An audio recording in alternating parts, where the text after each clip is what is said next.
يا مساء الخيرات والمسرات على أحلى متابعين.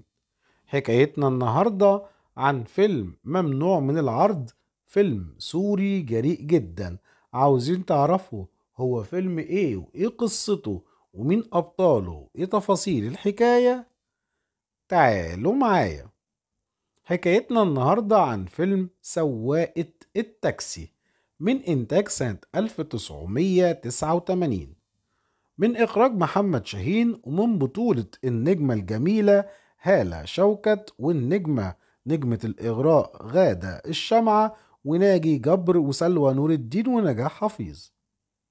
بتدور أحداث الفيلم حوالين أب ورب أسرة فقيرة شغال سواق تاكسي علشان يقدر إنه يصرف على العيلة بتاعته.